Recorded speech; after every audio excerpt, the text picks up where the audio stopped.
Di tempat yang jauh dari Mandira Graha, sebuah ruangan gelap dan lembab, bau darah dan besi memenuhi udara. Satyendra terikat pada kursi bersih.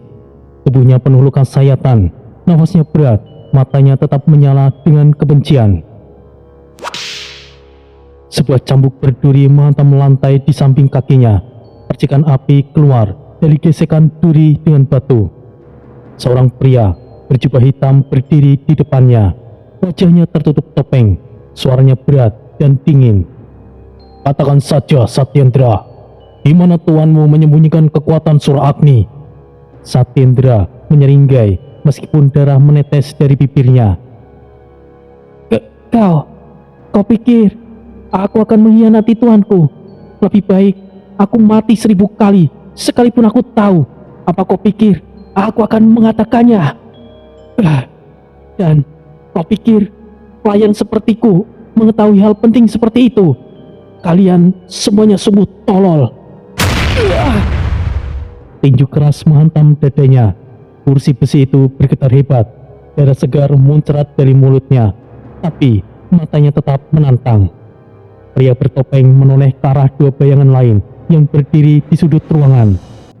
Ia cukup kuat. Tidak heran ia bisa bertahan sejauh ini.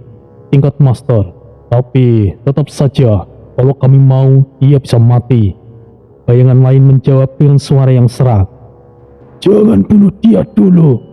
Tuhan ingin dia hidup. Setidaknya sampai Topiwara jatuh dalam perangkap." Satyendra berusaha meronta. Rantai besi yang mengikat lengannya berdiri keras.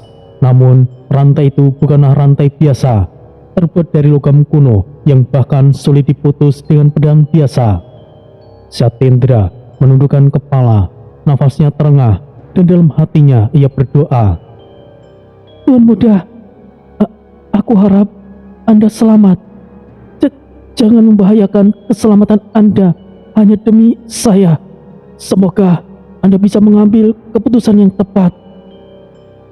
Sementara itu, kembali ke istana. Topiwara berdiri di tengah aula istananya. Semua pengikut menunggu, semuanya penuh ketegangan. Ini bukanlah serangan acak. Satyendra tidak mungkin ditangkap oleh orang biasa. Musuh sepertinya memahami struktur istana, dan tujuannya jelas, sudah pasti untuk mengancamku. "Apa yang akan kita lakukan sekarang, Tuan Muda?" Topiwara menatap ke arah jendela besar. Di luar, bulan masih bersinar terang. Suaranya pelan namun tegas. "Kita akan mencari petunjuk Ajrit. Tidak akan aku biarkan mereka begitu saja. Dan tunggu saja." Suasana hening kembali. Semua yang hadir tahu, sejak malam itu, langkah Topiwara bukan hanya soal mengejar dukungan tetua, tetapi juga menyelamatkan orang yang paling setia kepadanya. Dan sementara itu, di klinik keluarga Ketra, pada suatu malam hari, bau obat-obatan herbal bercampur dengan bau darah segar memenuhi ruangan. Lampu minyak berayun pelan karena angin yang masuk dari jendela terbuka. Suasana tegang. Di ranjang kayu besar, Sanat Ketra sudah mulai siuman. Wajahnya masih pucat, nafasnya terengah, tapi matanya sudah kembali tajam. Ayahnya, Mahisa Ketra, kepala keluarga besar Ketra saat ini, duduk di sisi ranjang. Sementara pamannya, Pravindra Ketra, berdiri dengan tangan terlipat, menatap keluar jendela. Wajahnya gelap penuh amarah. "Ayah, paman, jangan balas dendam kepada Topiwara. Ia memang yang telah membunuh kakek, tapi bukan dia dalang utamanya." "Sanat, kau masih lemah. Jangan bicara yang tidak perlu." "Aku tidak bicara sembarangan, ayah. Dalang dari semuanya adalah pihak ketua pertama, Bhargavyoma. Lebih tepatnya, adik perempuannya." Pravindra berbalik cepat, suaranya meninggi. "Apa yang kau katakan, Sanat? Kau sadar apa yang kau katakan, bukan? Adik perempuan Bhargavyoma. Siapa namanya?" Sanat menarik nafas dalam, suaranya parau tapi tegas. Namanya Satyawati Vyoma. Ia adalah salah satu istri pemimpin kultus Pitawara." Suasana langsung hening. Mahisa terdiam, matanya menyipit, menimbang perkataan putranya. Ravindra menggertakkan giginya. Dahulu, waktu kecil, aku pernah melihatnya sendiri. Setyawati bertemu dengan kakek Banuketra. Ia meminta racun katak jiwa. Itu adalah awal mula semuanya terjadi. Mahisa mengelapkan tangannya di atas lututnya. Racun katak jiwa, hanya racun itu yang bisa membuat seseorang mati perlahan.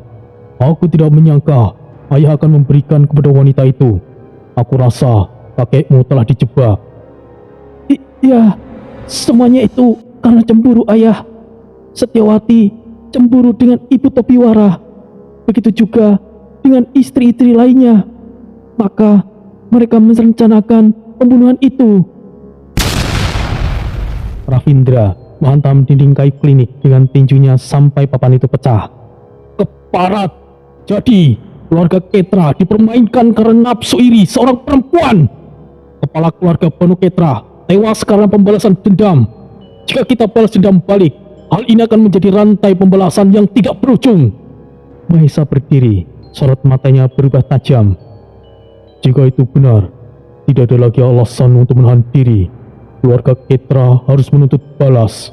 Warga Vyoma harus membayar semua ini. Begitu juga adiknya. Kita sepertinya tidak punya kekuatan jika harus berurusan dengan Topiwara, dengan para guardian dan sejumlah tetua yang telah mendukungnya. Sanat berusaha bangun, tapi tubuhnya masih terlalu lemah. Ayah, aku hanya minta satu hal. Jangan salahkan Topiwara. Ia juga korban. Ia tidak tahu yang harus kita hancurkan adalah mereka yang telah merencanakan semuanya ini, ayah. Mahesa menepuk bahu putranya. Oh, tenanglah. Mulai malam ini, keluarga Ketra akan bersiap. Kami tidak akan tinggal diam. Ravindra sudah meraih senjata panjangnya, sebuah tombak hitam, ujungnya berkilat di bawah cahaya lampu minyak. Katakan perintahmu, Mahesa. Aku siap memimpin pasukan malam ini juga. Kita serbu kediaman tetua pertama. Aku tidak peduli mereka di sana atau tidak. Mereka harus hancur. Mahesa mengangkat tangan, memberikan isyarat agar tenang. Jangan gegabah. Warga Vyoma sedang berada di keraton utama bersama tetua ketujuh dan beberapa tetua lain. Itu justru kesempatan kita. Kediamannya sekarang kosong, hanya dijaga oleh sisa pengawal. Malam ini kita persiapkan pasukan, dan besok malam kita akan menyerang. Ayah, paman, aku mohon hati-hati. Kalau kalian gagal, maka keluarga Ketra akan jadi menghilang selamanya. Itu benar. Karena itu, kita harus menyerang dengan kekuatan penuh.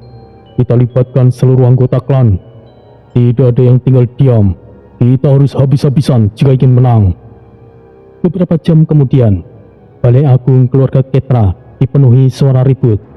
Puluhan keluarga cabang keluarga Ketra berkumpul. Semuanya mengenakan pakaian perang. Api obor menerangi ruangan besar tersebut. Mahesa duduk di kursi tinggi. Ravindra berdiri di sampingnya. Di depan mereka, para kepala cabang satu persatu mengangkat suara. Tuan Mahesa, apakah kita benar-benar yakin dengan informasi ini? Menyerang kediaman tetua pertama bukanlah hal kecil. Itu sama saja menyatakan perang. Mahesa menatapnya dengan tajam. Selama ini kita telah dimanfaatkan.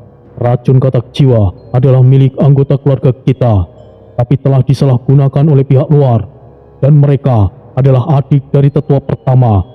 Jadi, kita akan hancurkan mereka selagi warga Vyoma tidak ada. Kalau begitu, kapan kita akan bergerak? Besok malam, kita akan kerahkan 1000 prajurit keluarga Ketra. Kediaman tetua pertama akan menjadi lautan api. Tidak ada lagi kata mundur. Suara meja dipukul dengan keras. Semua kepala keluarga berdiri serentak. Untuk keluarga Ketra, sila! Mahesa mengangkat tangannya, membuat ruangan hening kembali. Ingatlah, ini bukan hanya balas dendam. Ini adalah keadilan. Kita harus bersihkan nama keluarga yang telah dinodai. Kalau kita hanya diam, maka keluarga Ketra akan dianggap lemah. Ravindra menambahkan dengan wajah penuh amarah.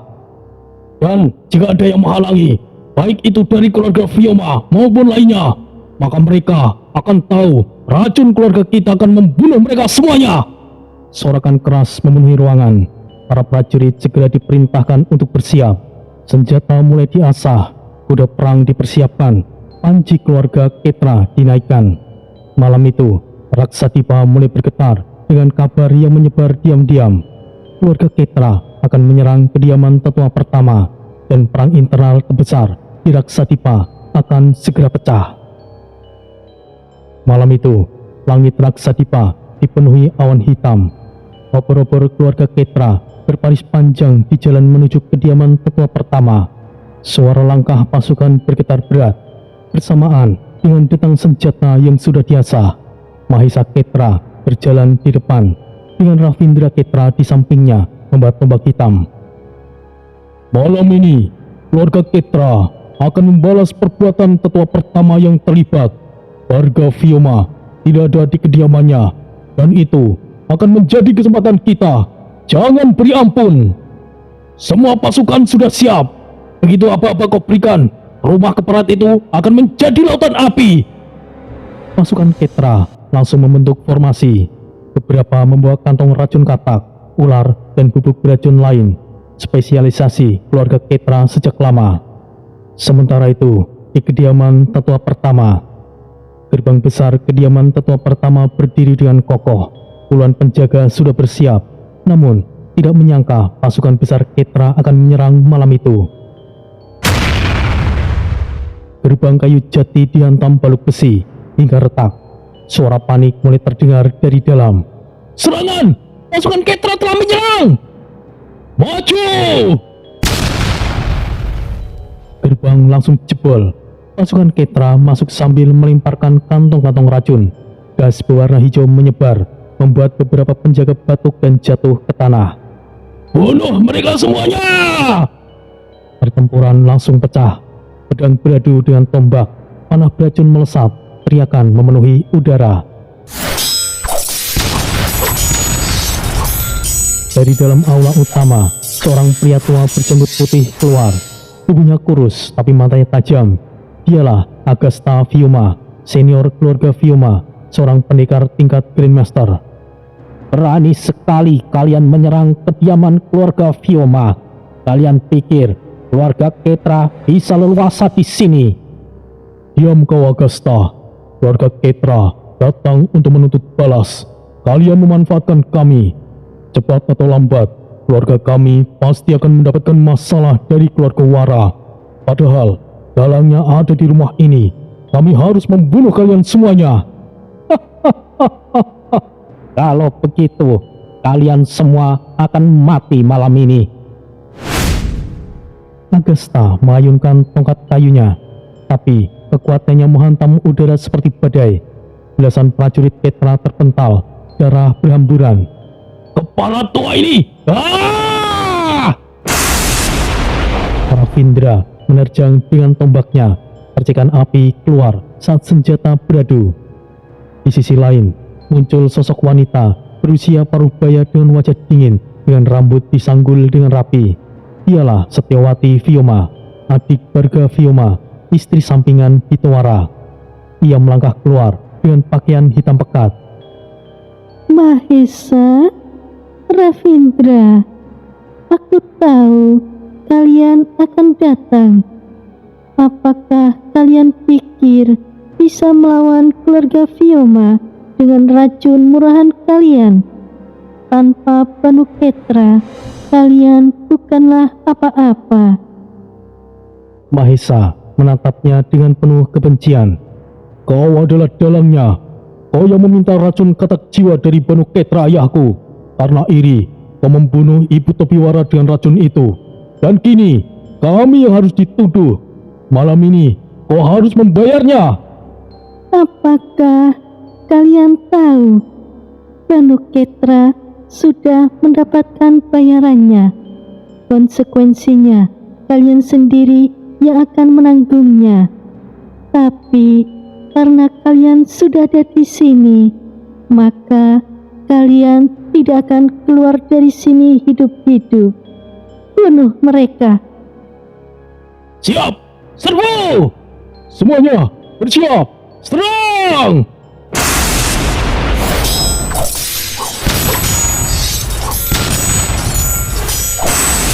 Pertarungan besar langsung pecah. Prajurit Ketra melancarkan asap racun ke arah Setyawati. Namun dengan satu ayunan tangannya, semburan api hitam membakar udara. Semua asap racun langsung lenyap. Beberapa prajurit terbakar hidup-hidup. Jangan mundur! Serang! Pasukan Ketra nekat tetap maju. Namun satu persatu mereka jatuh. Pedang-pedang keluarga Vyoma tajam dan disiplin. Sementara Setyawati dan Agasta seperti dua raksasa yang menghalau gelombang musuh. Tetap maju, jangan biarkan mereka menang. Meskipun harus mati, bahwa mereka mati bersama kalian.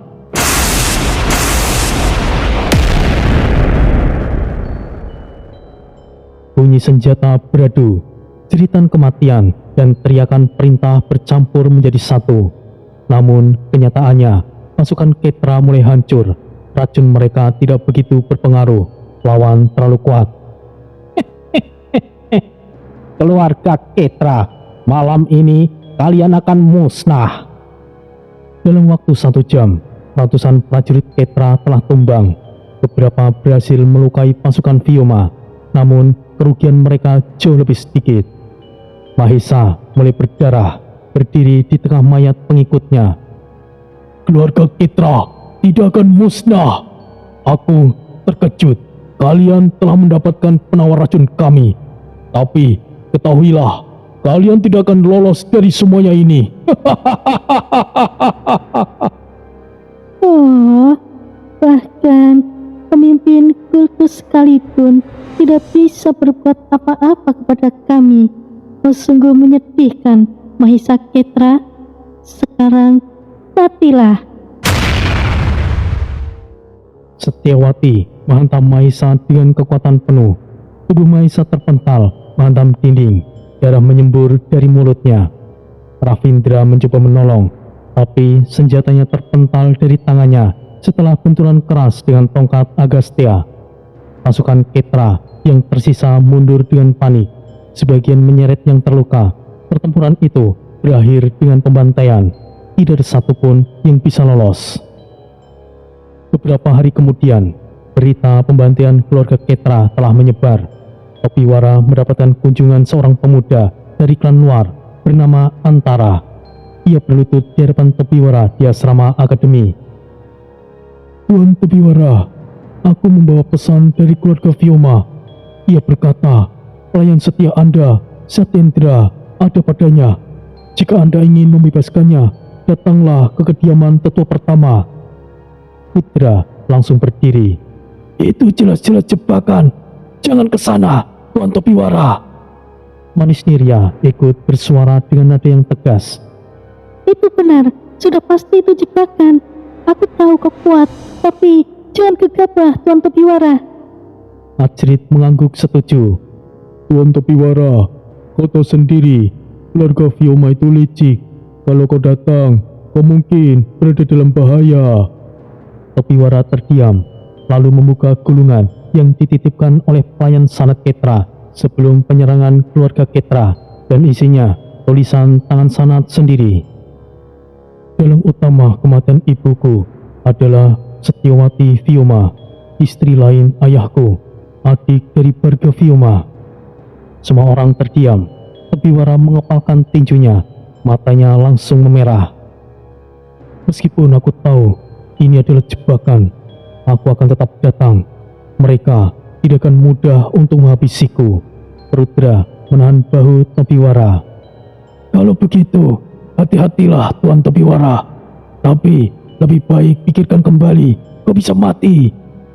Kalau itu harga yang harus dibayar, aku terima. Tapi aku akan pastikan Setyawati membayar semua dosanya. Dan satu hal, aku tidak akan mati. Percayalah, saat ini tidak ada yang bisa mengancamku di Raksadipa. Ruangan itu mendadak hening. Semuanya tahu keputusan Topiwara sudah bulat. Hari itu juga ia langsung pergi di kediaman Vyoma. Langkah Topiwara memasuki kediaman utama keluarga Fioma terdengar jelas di antara halaman batu yang dipenuhi obor. Suasana mencekam karena ratusan pendekar elit Fioma sudah mengepungnya dari segala arah. Pedang, tombak, dan panah diarahkan langsung kepadanya. Pintu utama terbuka keras. Muncul sosok Setyawati Fioma berdiri angkuh dengan pakaian hitam panjang. Di belakangnya berdiri Agastya memegang tongkat kayu panjang yang berkilauan oleh energi dalam. Topiwara, kau benar datang sendiri. Tidak aku sangka kau begitu bodoh menyerahkan nyawamu. Aku datang untuk satu hal. Aku ingin mendengar dari mulutmu sendiri. Katakan, Setyawati, apakah kau yang telah membunuh ibuku? Akhirnya kau paham juga. Itu benar. Akulah yang meracuni ibumu. Siapa yang menyuruh pelayan rendahan sepertinya harus berdiri sejajar dengan kami? Karena ibumu juga, aku mulai dicampakkan. Seharusnya jalan rendahan itu mati dengan mengenaskan. Jadi, kau telah mengakuinya. Fakta bahwa ayahku lebih memilih ibuku, itu artinya kau jauh lebih rendah daripada ibuku. Agastya membalasnya.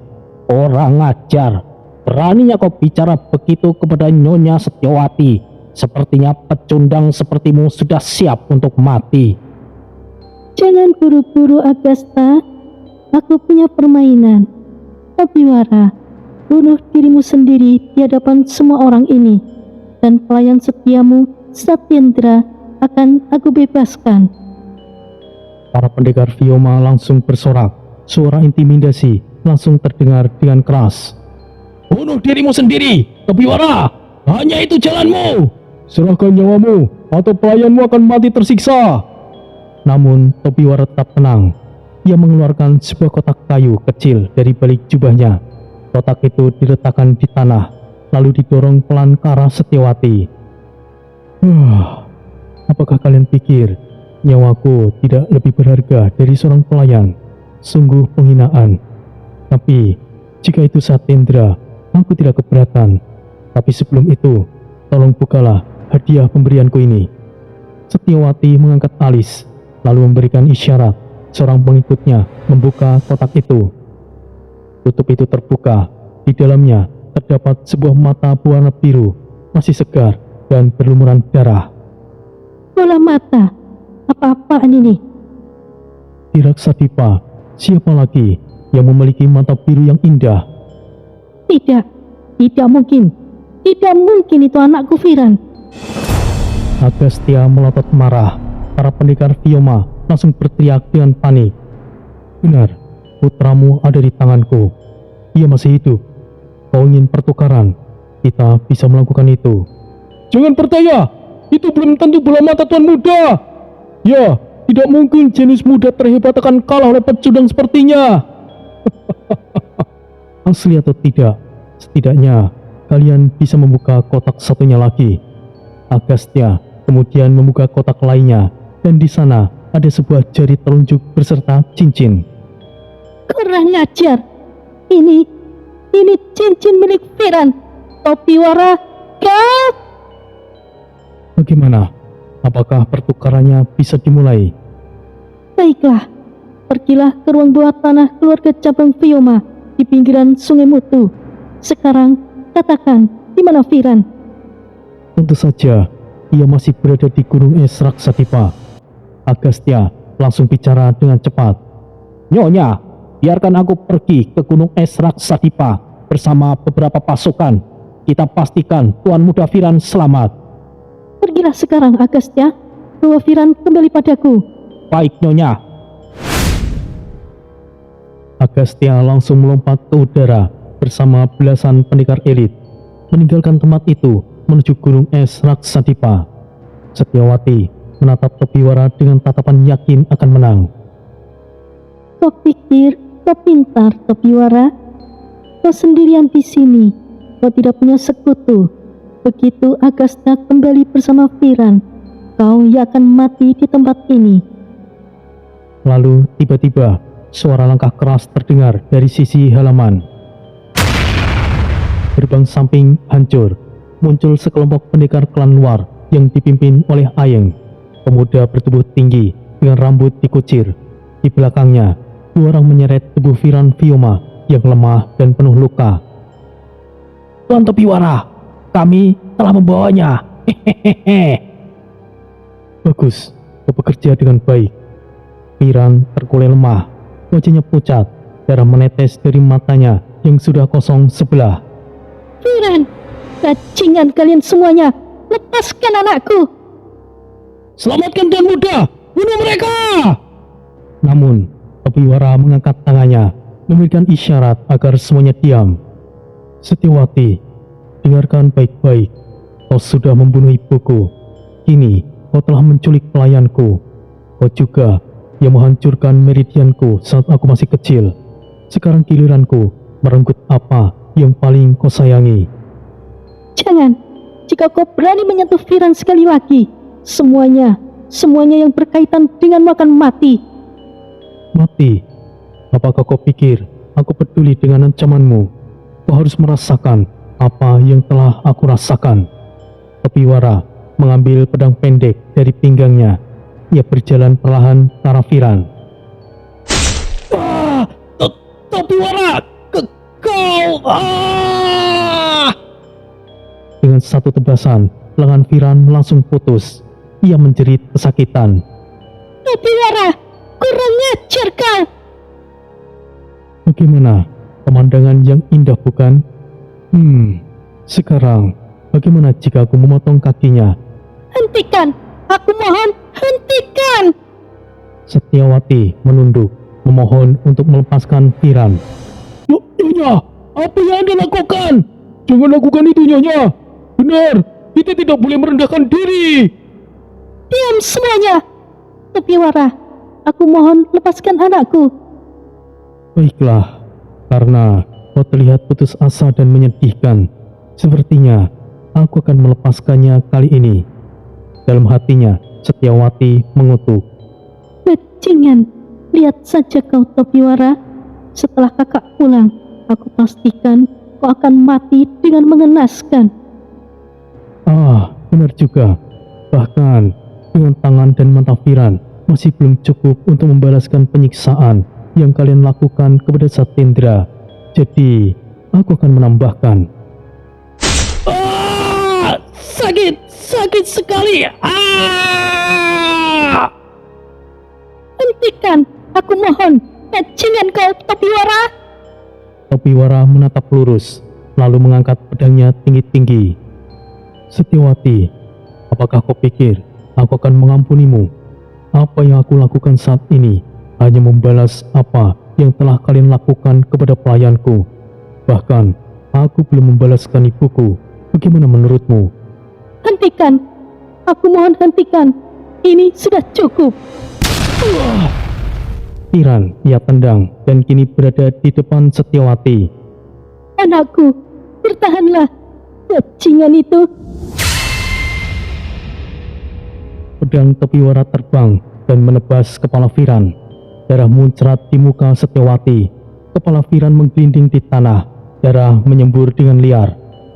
Topiwara, bunuh bajingan itu.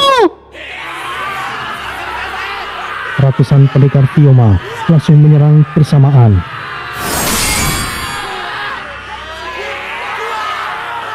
Suara senjata, panah, dan tombak menghujani Topiwara.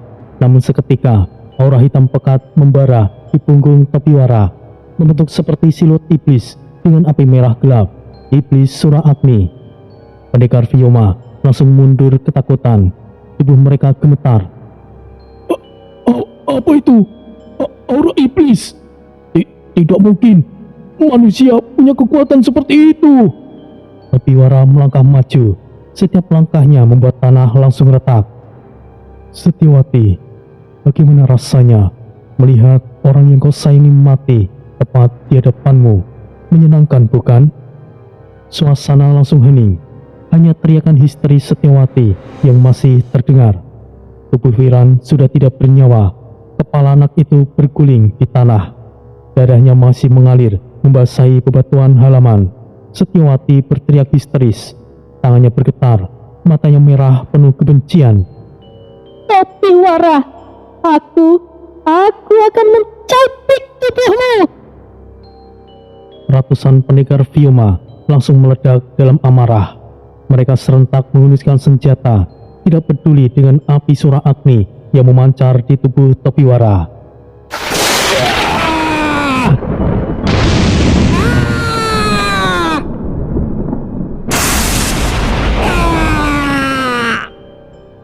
Gelombang serangan datang dari segala arah. Tombak menusuk, pedang berayun, panah meluncur dengan deras. Topiwara menatap mereka tanpa bergeming. Tubuhnya lalu diselimuti api merah yang gelap. Api itu bukanlah api biasa, melainkan api Sura Agni yang telah menyatu dengan siluet iblis hitam di belakangnya. Apa-apaan itu? Api itu tidak bisa padam. Tolong! Tidak mungkin. Ini bukan kekuatan manusia. Dia adalah iblis. Dengan sekali tebasan tangan kosong, Topiwara menghempaskan gelombang api.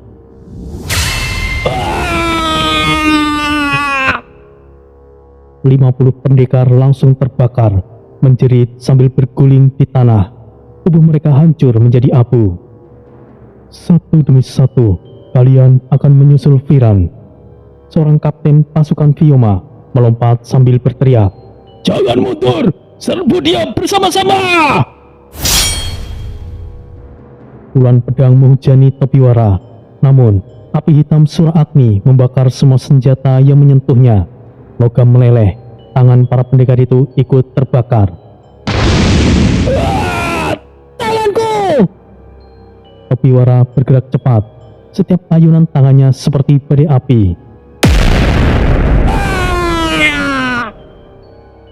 Puluhan tubuh terbelah dua, tanah halaman pecah, kobaran api menelan hampir semua pasukan. Setiawati maju dengan mata merah membara. Aku sendiri yang akan membunuhmu, Topiwara. Ia mengaktifkan teknik rahasia keluarga Vyoma. Garuda Vyoma Hasta, sayap energi biru keluar dari punggungnya. Lalu ia menukik cepat menusuk ke arah Topiwara dengan tombak emas. Serangan itu ditahan dengan tangan kosong oleh Topiwara. Api Sura Agni menyelimuti tombak itu, memakan kekuatan Setiawati. Kau tahu, dari awal kau sudah kalah. Bahkan mereka yang pergi ke Gunung Es Raksadipa tidak akan kembali dengan selamat. Ledakan api melemparkan Setiawati puluhan meter. Tubuhnya terbanting ke dinding pavilium.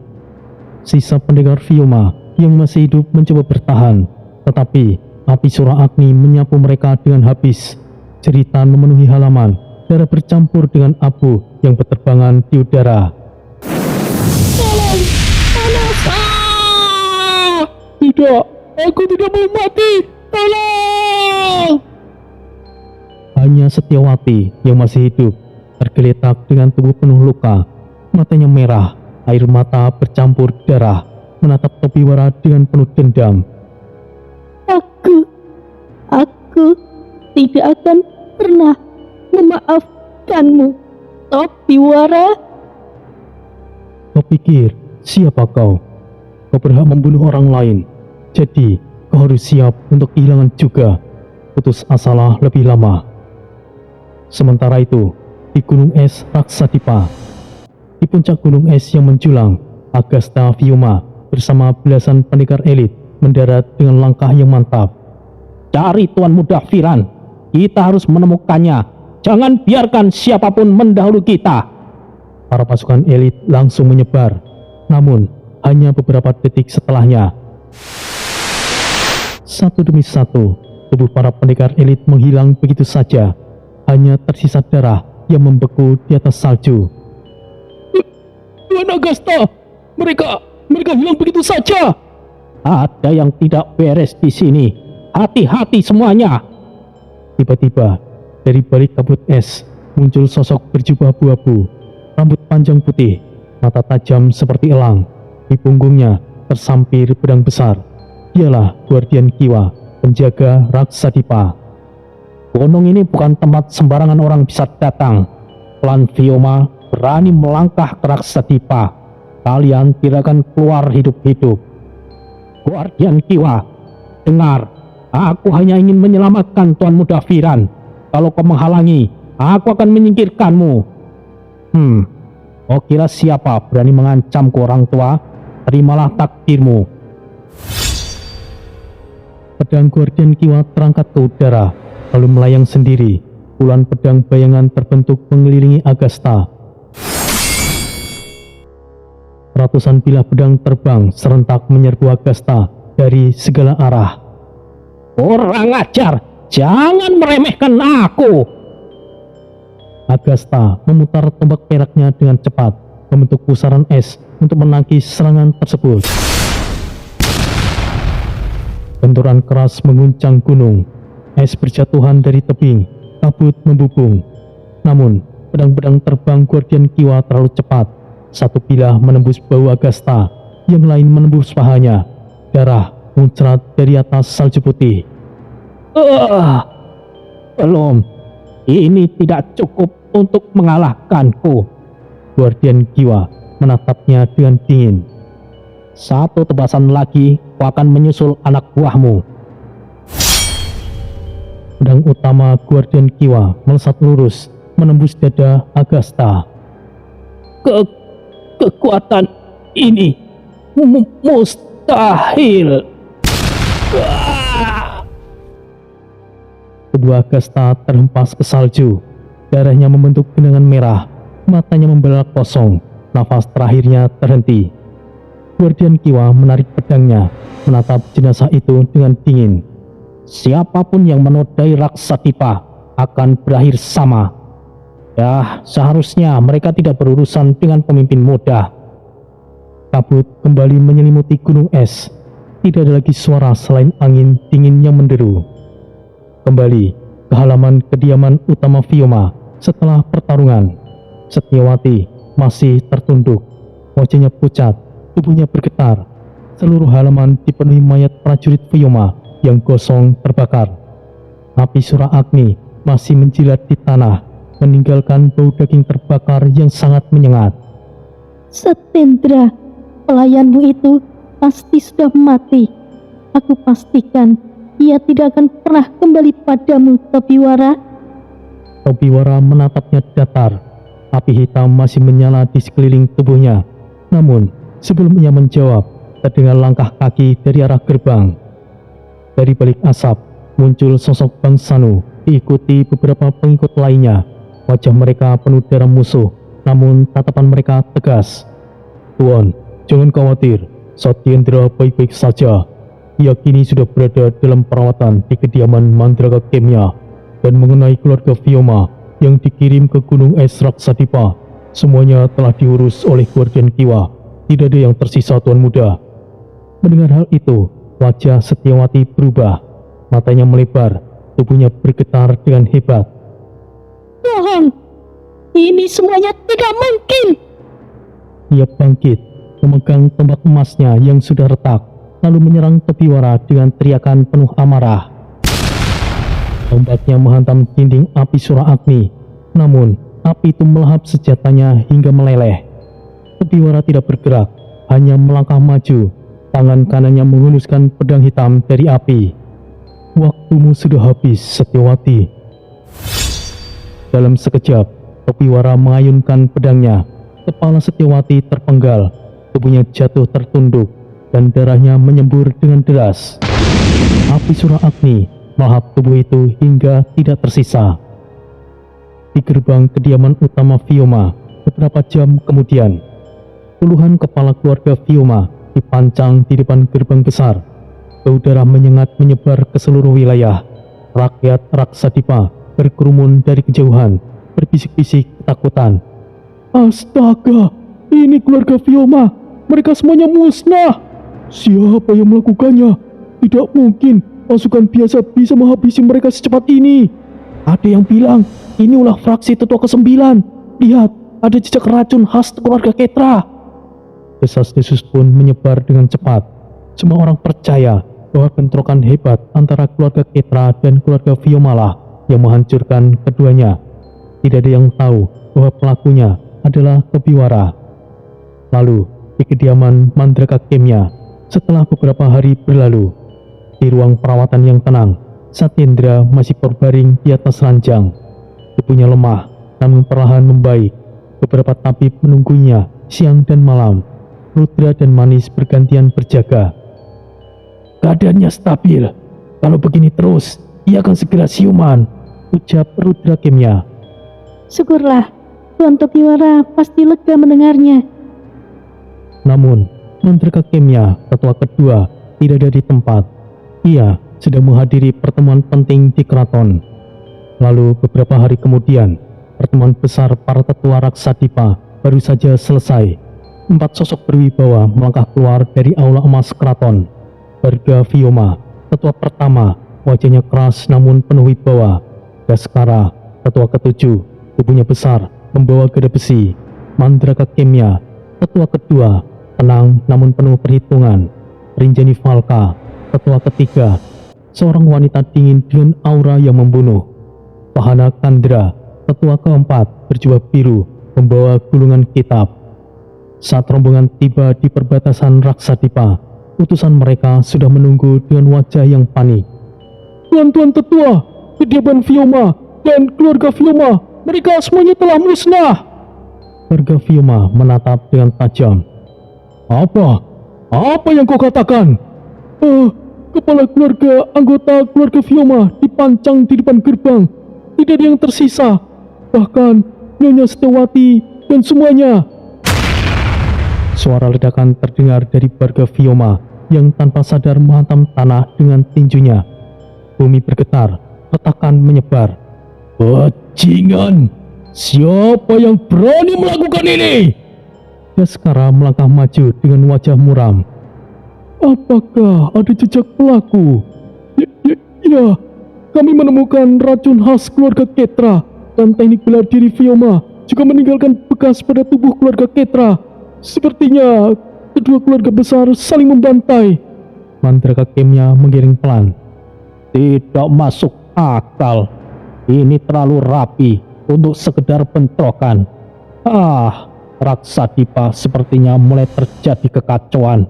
Kemana sebenarnya kau pergi, Tuan Pitawara? Rinjani Falka menatap Barga Vyoma dengan sorotan yang tajam. Ini tidak ada kaitannya Pitawara ada atau tidak. Bagaimanapun, keluarga Vyoma sudah musnah. Apa yang akan kau lakukan, Barga? Barga Vyoma menggertakkan giginya. Wajahnya memerah karena amarah. Aku tidak peduli siapa pelakunya. Aku bersumpah, siapapun yang menyebabkan kehancuran keluargaku akan aku binasakan. Raksadipa akan dipenuhi darah sebagai gantinya. Suasana mencekam menyelimuti seluruh rombongan tetua. Aura mereka membuat udara bergetar. Rakyat sekitar berlutut ketakutan.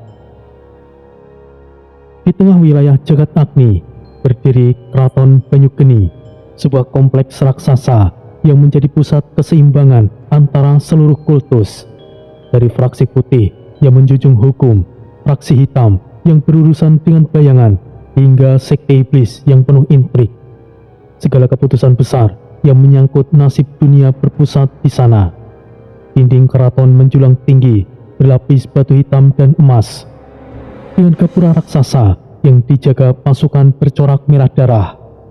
Di dalamnya, ruangan pertemuan utama disebut Mandapa Paratama, aula bundar dengan tiang-tiang batu berukir lambang di tiap fraksi. Tempat itu bukan hanya simbol, tapi juga pengingat bahwa kekuatan dunia selalu berada di ujung keseimbangan yang rapuh. Sementara itu, di Balairung Raksadipa diadakan pertemuan dadakan. Usai kembalinya para tetua dari Keraton Banyugeni, Ketua Agung Raksadipa memerintahkan pertemuan darurat. Seluruh cabang Raksadipa dipanggil ke Balairung Pusat. Satu persatu para tetua memasuki aula. Dari Daksina Badra, Barga Vyoma melangkah dengan wajah murka. Dari Visamadara, Mandraka Kemya berjalan tenang, membawa gulungan kitab racun. Dari kamar Pita, Ranjini Falka masuk dengan langkah anggun namun tatapan penuh ancaman. Dari Artakendra, Pahana Kandra datang dengan pakaian formal pedagang bangsawan. Dari Vetranata, Trikara Jala hadir membawa 2 belati hitam. Dari Dayana Ratna, Asvakanirya duduk dengan membawa tumpukan kitab. Dari Vasasila, Daskara masuk dengan gada besi di punggungnya. Dari Lotapata, Parunakarna duduk dengan palu baja tersampir di pinggang. Dari Arumika, Rajarsi Parsa muncul dengan pakaian hitam tipis, nyaris tanpa suara. Dan terakhir, tetua ke-9, Topiwara melangkah masuk dengan tenang, tatapannya dingin tanpa ekspresi. Suasana hening, semua tatapan tertuju pada Topiwara. Para tetua terkejut sekaligus tidak percaya. Kirika Jala menepuk meja batu. "Jangan bercanda. Sejak kapan bocah itu menjadi tetua ke-9 Raksadipa?" Mandraka Kemya berbicara dengan tenang. "Banyak hal yang terjadi, tapi ini membuktikan pemimpin muda memang layak. Itu fakta yang tidak bisa diingkari." "Oh, aku setuju dengan tetua kedua. Menjadi tetua dinilai bukan karena usia, namun kemampuan." "Sudah pasti dan aturannya jelas. Siapa yang mampu mengalahkan tetua sebelumnya, maka berhak menduduki kursi itu. Mau kita suka atau tidak, Topiwara adalah tetua ke-9 sekarang." Topiwara hanya duduk, tidak berkata apapun. Ekspresinya datar, seolah semua perdebatan itu tidak ada artinya. Tetua Agung membuka suara. "Sudah cukup. Ada hal yang lebih penting daripada mempertanyakan kursi. Kalian yang baru saja kembali dari Keraton Banyugeni, dan ada informasi bahwa dalam 6 bulan ke depan pemilihan hak waris putra mahkota akan digelar. Setiap kultus akan mengirimkan dukungan dan Raksadipa harus menentukan sikap." Aura seketika riuh. "Hak waris itu berarti perang politik. Jika salah langkah, Raksadipa bisa terpecah belah."